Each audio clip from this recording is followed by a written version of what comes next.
ilmselt on kõik mingil hetkel oma juuste vastu hõõrunud kas mingit õhupalli, et juuksed niimoodi elektrit täis läheksid ja siis peas püsti seisaksid või siis näiteks vastu diivanit või kuidagi vastu kampsunit minnes oma juuksed niimoodi elektrit justkui täis ajanud. Ja mis siin juhtub, on see, et juustel on mingisugused laengud ja õhupallil on mingisugune laeng ja siis nad kuidagi mõjutavad teineteist. Et jah, räägime, mis siin on. Et kui sul on juuksed, siis kõik juuksed on tehtud osakestest. Ja kõik õhupallid on ka tehtud osakestest, asjad on tehtud osakestest. Ja kõige väiksem selline eraldiseisev aineosakene, mida me põhikooli füüsikas käsitleme, on siis aatom. Ja siin on mul üks aatomi mudel, see on aatom. Aatomitel on elektronid. Siin on aatomil on tuum, on ju. See on tuum. Tuumas on osakesed ja siis on tal elektronkiht ja siin on elektronid. Ja kõik ained on sisuliselt tehtud siis aatomitest. Ja kui sul on mitu aatomit ja nad on üksteisele lähedal ja niimoodi hoiavad üksteisest nii-öelda kinni, ütleme, et need on praegu aatomid lihtsalt kaugelt vaates, siis nad lihtsalt eksisteerivad niimoodi koos. Aga nüüd, kui tuleb mingisugune teine aine või tähendab materjal, on ju, ütleme, et see on õhupall ja see on juuksed ja nüüd need omavahel kokku puutuvad, siis mis vahel juhtub, on see, et elektronid, mis on need pisikesed keerlevad osakesed siin, võivad minna näiteks juustelt õhupallile.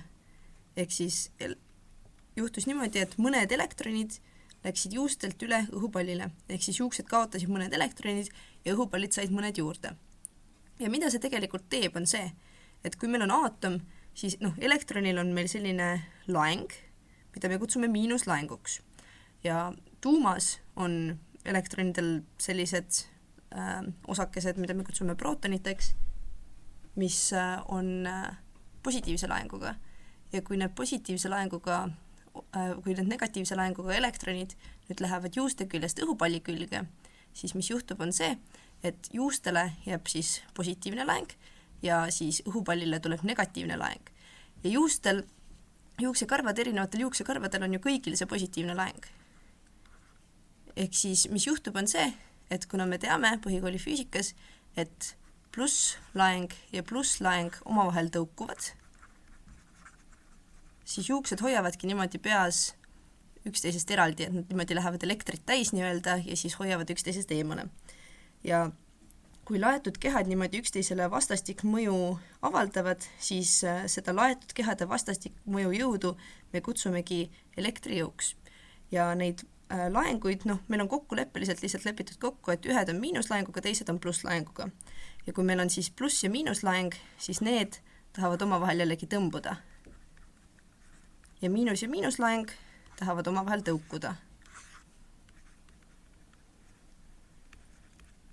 Näiteks siin on üks selline simulatsioon, kus meil on õhupallid ja kampsun.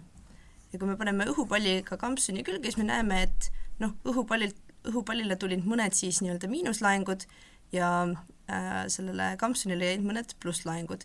Ja nüüd, kui ma tahan seda õhupalli eemale tõmmata, siis see miinuslaengud tõmbavad sinna plusslaengute poole.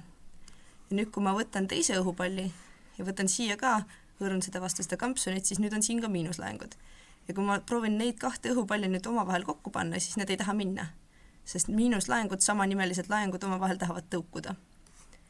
Et see on täpselt sama asi, mis juhtub juuste nii-öelda elektrifitseerimisel.